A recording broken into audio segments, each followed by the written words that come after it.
that exists in, be it public transportation, just walking around on the streets, is street harassment. It's something that nearly every woman I talk to has talked about, that they've been sexually harassed. And it's not even just sexual harassment. It can be xenophobia, Islamophobia, and the current culture, political climate that we're in today. There's been just so much more of that, unfortunately. And so an issue that I think is important to address is, what exactly should we be doing if we see this happening?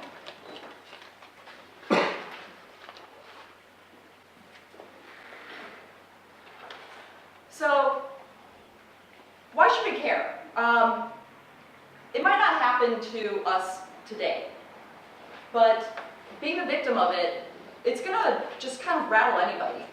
When it comes down to it, we're all animals. So we all have those fight or flight instincts. And if somebody is harassing us, we almost go back to just kind of like freeze up almost like to our animal instincts, hoping that we just kind of go unnoticed. And it just is unhumanizing to have somebody take that away from us. And predators look for easy targets, whether it's somebody walking alone, just somebody who has kind of like a meek disposition. That's the kind of person that someone might want to prey upon. And bottom line, it's just the right thing to do to care about that. We don't want anybody to feel like they're unsafe in the city that they live in or in their neighborhoods, just going home or coming to or from work. So I witnessed an incident on the Red Line a few months ago. I was coming home from work at the Pershing Square station in downtown, and I saw a bunch of people getting off the train car and then disperse to other train cars, and which immediately kind of made me wonder, like, what's happening? And I get on the train car, and there's a man that was sitting in a seat two rows in front of this other woman. He was turned around and was saying some really ugly things to her. She looked like she was probably mid to late 20s, Middle Eastern descent, and looked like she was probably just getting off a day from work. She had her earbuds in and was just pretending like she didn't hear or see him. But he was kneeling on the seat, literally leaning forward and getting close to intruding in her personal bubble. And the stuff that he was saying was just, it was making my stomach turn.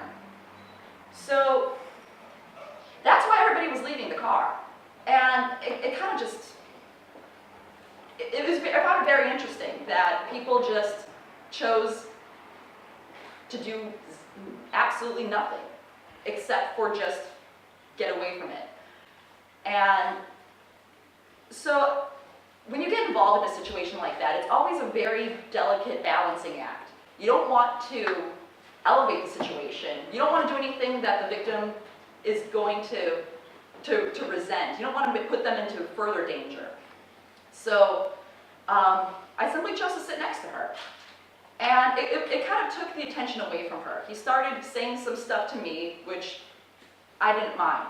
I put myself purposely in that situation to relieve her from the sexist and Islamophobic stuff that he was saying to her.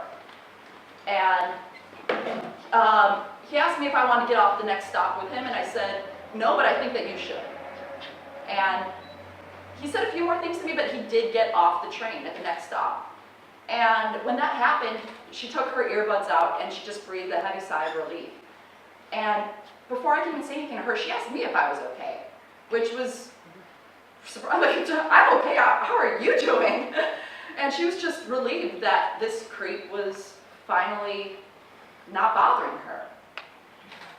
So the simple things that you could do if you see something like that, it doesn't take much. Just simply sit with the person, stand next to the person, kind of show solidarity that they aren't alone in this. Interact with the person, talk with them, ask if they're okay. I mean, if they're handling the situation, you don't want to get yourself into a position where you're taking their voice away from them. but kind of back them up. And if the situation is unsafe, certainly don't get yourself involved in something where it could get violent or make you that uncomfortable yourself. And if it gets to that point, you can always call 911, get a bus operator involved if you're on a bus or a situation like that. And what not to do if you see something like that. There was shortly after the election, I don't know if you remember this, but there was a movement where people were saying that if you were an ally with target groups, to wear a safety pin to show that you are someone that they can turn to if someone is harassing them. I didn't like that campaign because that put the onus on the victim to try to seek somebody out. And to me, that just was a cop-out. Don't leave it up to that person to ask for help. If you see somebody being victimized like that, ask them what you can do. Don't wait for them to find somebody.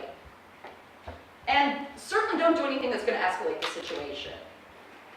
I've witnessed several of the times, I'm sure we all have, where somebody's just trying to be a hero, they see something, and with their best intentions, they want to get involved, and they do so, but it turns something that would have just simply maybe passed in a moment into something that could be a bunch of people on their pedestal screaming at one another and just making everybody uncomfortable, or it can even turn physical. And I remember an incident, I believe it was in Portland, where somebody got involved in not the right way, and people ended up getting stabbed. And that is a worst case scenario, and completely should be avoided.